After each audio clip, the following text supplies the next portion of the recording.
cómo nos relacionamos con lo vivo. Claro, sí. Ese es el punto y también pensar qué es lo vivo para cada uno de nosotros, ¿no? A mí me interesó siempre y creo que es un terreno en el que trato de estar lo más que puedo, el terreno de lo estético, como lo opuesto a lo estático. Entendiendo lo estático como lo que no fluye, no tiene posibilidades de estar ahora y que está ahí fijo. Entonces, por ejemplo, si en el caso específico de mi hacer en el teatro, parto de un hecho para una obra o para una escena o un ejercicio o lo que fuere, de un hecho que estático, que puede ser un hecho, la entrevista de Guayaquil, un hecho que está documentado por la historia, pero que está allá fijo en el tiempo, es estático. El hecho de posar la mirada ya trama subjetividades, ya empieza uno a relacionarse con ese hecho y empieza a aparecer también como la cuestión de lo vivo personal, ¿no? Lo ético, por ejemplo, cómo vamos a posar esa mirada. Y en ese viaje de ese hecho estático, al presente hay un hecho estético, digamos, lo estético como lo opuesto a lo estático. Entonces, en ese desplazamiento aparece algo que tiene que ver, o debe aparecer, al menos a mí es lo que me interesa de ese proceso, y me interesa eso de una mirada de la historia en ese sentido, de que ese hecho, al volver, te interrogue políticamente. Es decir, aparezca no para adornar el momento del social o histórico, sino que aparezca, irrumpa, es decir, como que el hecho es estético en la medida en que vuelve a estar vivo, o está vivo quizá por primera vez. Claro. ¿No? Porque vos asistís a verlo por primera vez y a preguntarte por él por primera vez. Yo diría que a mí como arranque me interesa lo vivo en... Uno de los aspectos que me interesa es ese, con la historia, por ejemplo.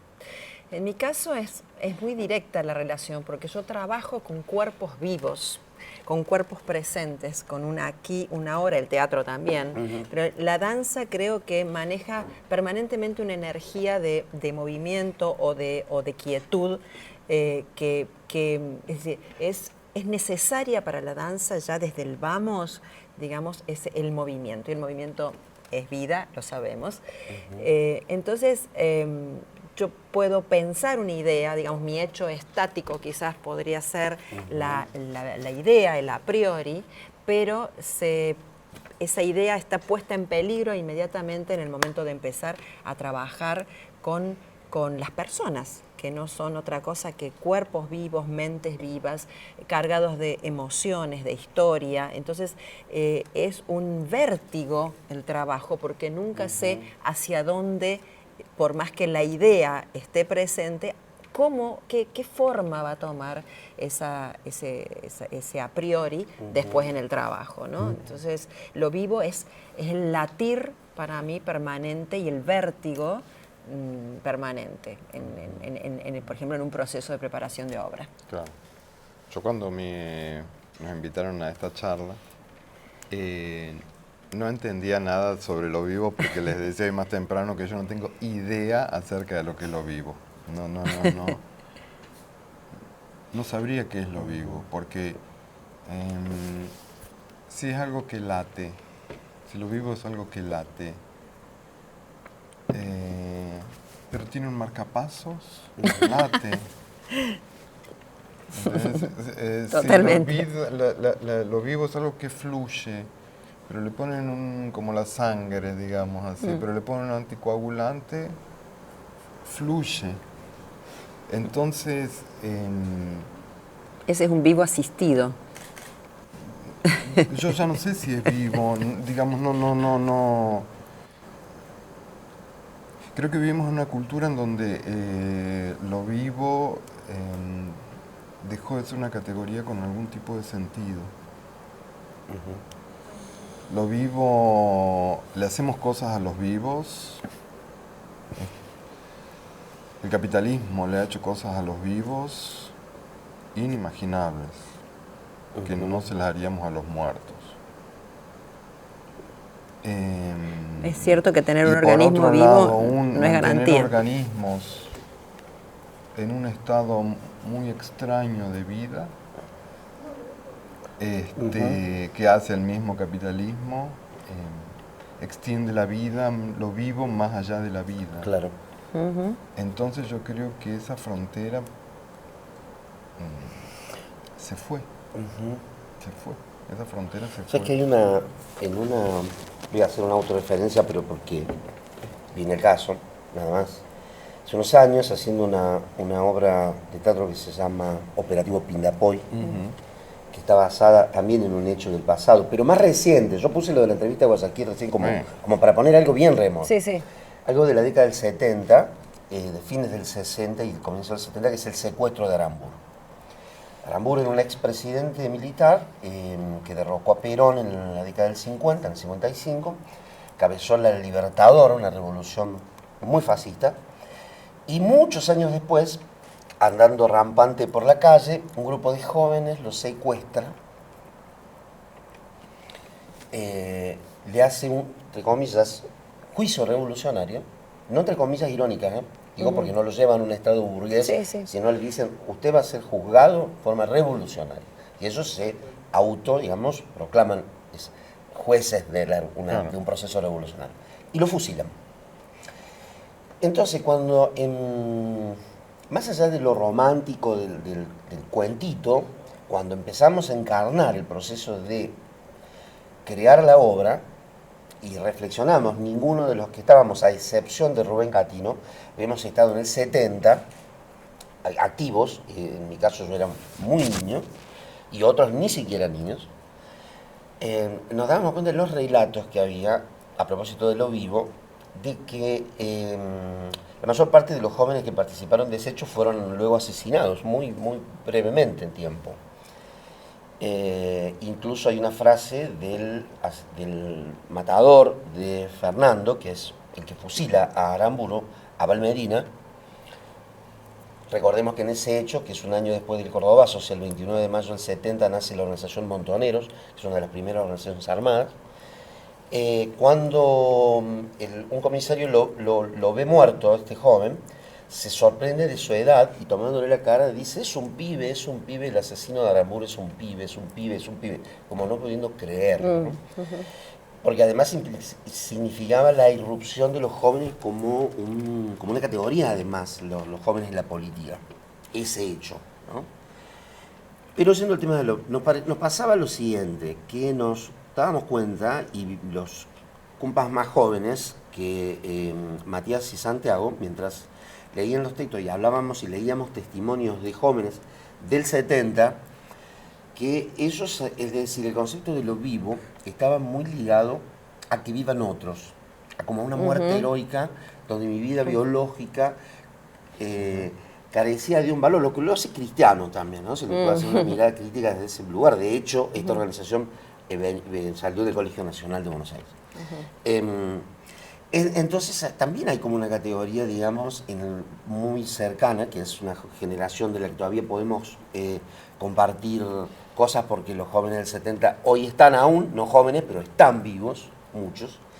Una generación que de algún modo puso en duda y cuestionó esa categoría de lo vivo biológico al menos, como el hecho de yo puedo dar mi vida, integro una organización armada, porque de ese modo van a vivir otros o yo voy a vivir a través de la vida de otros. Un pensamiento muy romántico, ¿no? Sumamente romántico, sí, claro. Pero creo que seguían creyendo, o por lo menos, no creyendo, sino, sí, creyendo y haciendo la idea de que existe la vida separada de la muerte. Digamos, ¿no? Seguían pensando en términos binarios. Hay vida, hay muerte. Entonces, porque piensan en eso, pueden pensar en dar la vida por otro o encontrarle sentido a matarlo a Aramburu. Claro. Porque también quizás una gran condena puede ser la condena a vivir. Totalmente. ¿Sí? Totalmente. Sí, claro. Pero solo lo condenas a muerte porque vos crees que hay una oposición entre vida y muerte. Digamos. Lo que yo creo particularmente es que esa división, ¿sí? 70, digamos, 80, en el nuevo milenio ha desaparecido, Sí, digamos. sí, ¿no? Que ya no totalmente, sabemos totalmente. qué está vivo y qué está muerto. No sabemos qué es Y ya- real y qué no lo es. Y ya no sé si... Hay lo una real, cuestión. pero sí lo vivo y lo muerto ya no sabemos qué está vivo y qué está muerto. Y tampoco matando a alguien se soluciona el problema. Ni del matando al criminal, ni matando al jerarca. Claro. Digamos, la red es tan compleja, ¿me entendés? Que ha disuelto las fronteras entre lo vivo y lo muerto. Digamos, eso nos obliga a pensar lo vivo de otra manera, la vida de otra manera, diferente, digamos, contemporánea, digamos, que era una de las Sí, cosas que nos habíamos preguntado sobre esto, la contemporaneidad o cómo eso actúa en lo contemporáneo. Entonces, para mí es como lo vivo y la vida se han desenganchado. Así. Y deberíamos poder tratar de pensarnos por fuera del binomio vida-muerte. Porque la tecnología, la biotecnología, la tecnología médica, la tecnología farmacológica, la tecnología de los medios, escuchamos la voz de los muertos. sí. Porque Sí. tenés un WhatsApp. Sí. Yo tengo un amigo que se Sí, murió y sí, tiene sí. su perfil abierto. Sí, sí, sí. Sí, sí. Perfiles, sí, sí. Y es más, ahora podés No. designar en Facebook quién va a seguir tu perfil Claro. cuando ya no estés. Claro, Es una cosa. no, Suena macabro, ¿no? Claro. Suena macabro. no, claro. Y al mismo tiempo me parece que hay una cierta línea de las artes escénicas que está como poniendo sobre el tapete esta necesidad de conocer la vida del otro también en vivo y en directo, no a través del Facebook, que ha generado también muchos problemas, ¿no? Todo esto del biodrama, por ejemplo, que a mí me atrae mucho desde hace ya un tiempo, desde que vi los primeros trabajos de Vivi Tellas, que para mí es un referente tremendo, y vi esos no actores, digamos, esa gente no preparada para lo escénico, exponer sus vidas y exponerlas y vivir vivir en escena o revivir sus momentos en escena. Entonces, ahí yo sentí como que había perdido un poco de valor toda esa construcción que nosotros hacemos para representar algo cuando ya es tan fuerte y tan potente esas personas, esos seres vivos, hablando de su vida y de sus emociones y de sus dolores, que bueno, me hizo pensar y me hizo cuestionarme también esto a lo que tanto nos dedicamos, que es la construcción de vida en escena, que también ha cambiado la mirada. Es decir, ese es un tema para mí también fuerte, ¿no? ¿Qué miramos? ¿Desde dónde miramos? ¿A quién miramos? ¿Cómo nos miramos? Es decir, ¿qué punto de vista? El hecho de cambiar el punto de vista, ¿no? Ahí hay un atractivo en esto muy, muy fuerte. Sí, claro. No sé si sería tan atractivo poner, yo creo que sí, una persona cualquiera, que no fuese un Gurka, una persona cualquiera contando alguna situación coyuntural de su vida. ¿Qué es lo que estamos queriendo mirar también como sociedad, como público? ¿Qué queremos ver de nosotros mismos? ¿Qué queremos ver en el otro? Hay un tema ahí flotando con la mirada que me parece que no es menor. El espectador ya no es el espectador de antes, ¿no? Esto lo sabemos, es un espectador que trabaja, es decir, que necesita trabajar con el que está en escena o con el que está haciendo la performance. Es más, ya los que hacemos teatro o hacemos artes escénicas, ya contamos con la mirada del espectador que nunca sabemos cómo va a ser. Es decir, pero ya estamos de alguna forma teniendo en consideración mucho más que antes cómo vamos a, digamos, estamos co-creando una obra ya. Ya estamos co-creando. Esos agujeros de sentido que estamos dejando, o no es que los dejamos, están. No es que uno los puede manipular tanto, ese es el punto. No podemos ya manipular la mirada del otro. Porque sigue siendo necesario humanamente el encuentro. Claro que sí. Y creo que el teatro es eso. Si no, ¿para qué lo hacemos? Si no, no hagamos teatro. Sí, las artes escénicas, ¿no? Es decir, es eso, es ese ejercicio. Finalmente nos miramos y que en un momento yo me quiero ir, pero me quedo porque quiero, y en otro momento me quiero ir y me voy. Claro. Pero permitir, dar la posibilidad de que eso suceda. Claro. Sí, Eso sí. es. Y eso es vivo. Claro. Eso es vivo. Sí, sí, Claro. sí. En vivo. No sé si es vivo, es en vivo. O en vivo, sí. Bien. Entonces es como Bien, sí, sí. que eso es realmente en vivo. Claro. Porque pasa aquí ahora, punto. Y eso es irrepetible y único.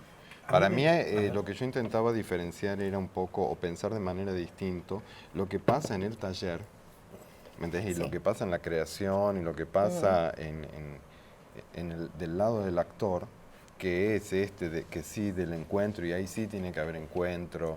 Sí.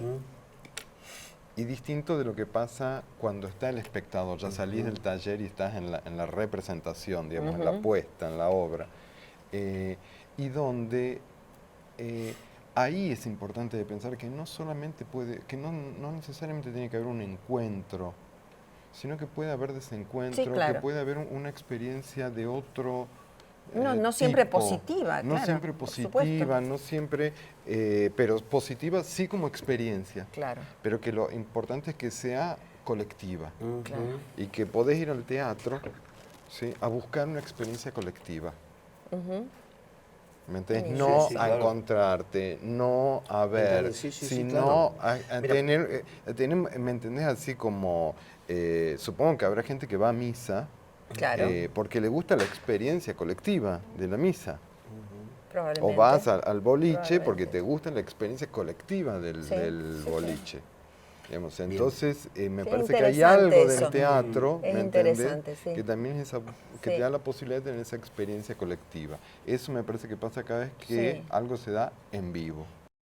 No hablo de todos, pero estoy recordando uno el año pasado, creo que fue, o el anteaño, en la Luna, en el patio de la Luna, donde de pronto apareció un espectador, una obra sobre Jorge Bonino, y en la obra hay un hecho que se cuenta que Bonino quería construir una plaza, Jorge Bonino, el performer y actor, quería construir una plaza, él era arquitecto, y diseñó la plaza, finalmente fue una remodelación de la Plaza Alberdi de Barrio General Paz, que él la remodeló tal cual la conocemos ahora. En ese momento era muy vieja la plaza y le encomendaron a Parques y Paseos de la Municipalidad una remodelación. Y cayó a la mano de Bonino, y Bonino cayó con un diseño que incluía animales, bueno, y un montón de cosas imposibles de realizar, Claro. por lo menos en la cabeza de nuestra ciudad. Y más en ese momento. Bueno, No sé si No más sé, en ese no momento. sé si más Estoy en ese de acuerdo, no sé si más en ese momento. Estoy de acuerdo. Y cayó el jefe de Bonino, es decir, el que le dijo a Bonino que no podía realizar la obra porque era imposible, irrealizable. irrealizable, y los costos y todo lo que fuera. Y yo me preguntaba, y bueno, más allá de lo divertido de la presencia de este hombre en el meeting, yo me decía, ¿y qué lo lleva a qué lleva a este espectador a desenmascararse, a estar ahí, a saber qué hicieron, porque él se confesó amigo de Bonino? Claro. ¿Qué hicieron los otros con su amigo? Claro. ¿En qué momento él puede volver quizá a encontrarse con algo? Y hay algo como que en el teatro es muy viejo y que no siempre se consigue, ni mucho menos, pero que tiene que ver con como ese tráfico de almas que pareciera que cuando el teatro es poderoso, algo de eso Sí, hay. claro. De hecho, se quemaban en la hoguera los actores en la Edad Media, porque esa persona va a buscar a su amigo muerto en un hecho vivo.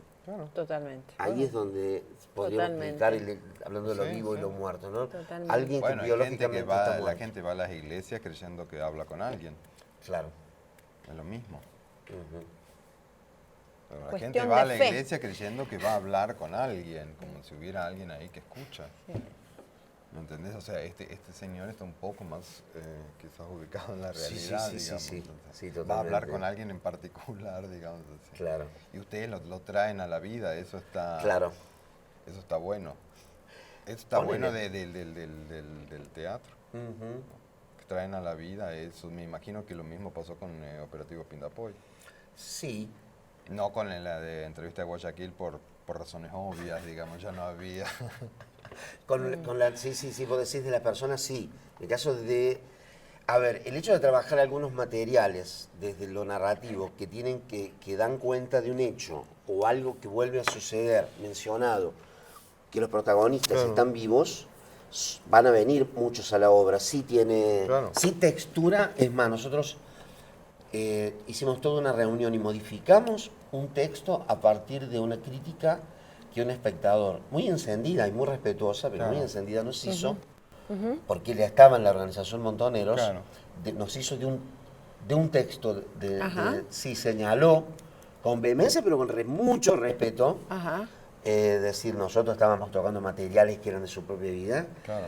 y nos hicimos una reunión y decidimos modificar una parte que nos parecía en la que esta persona tenía mucha razón, y decidimos, en definitiva, que estaba muy bien que ese espectador puede incidir Claro. en tu dramaturgia. Totalmente. Porque vos estás haciendo eso y el Totalmente. espectador va Claro. Totalmente. al hecho que vos decís todavía está vivo. Sí, Sí, porque magnífico eso. el espectador tiene derechos.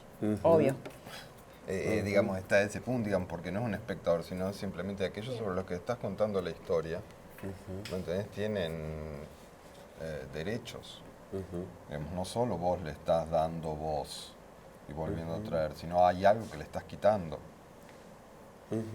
De alguna ¿Me manera, sí. entendés? Sí, de alguna manera, Al volver sí. a poner en escena esas historias, acuerdo con que traen de nuevo al presente la historia, tutú, tururú, rururú. Pero también se le está quitando la posibilidad del anonimato, la posibilidad de entrar en el olvido. Claro. Por supuesto. Y eso me parece que habría que pensarlo también. ¿A qué cosas no dejamos entrar en el olvido? ¿Qué significa no poder recordar tanto? Poner el énfasis en el recordar, en el celebrar, en el encontrar. ¿Me entendés? Y no en el olvidar, en el desencontrar, en el desconocer. No como actividades necesariamente negativas.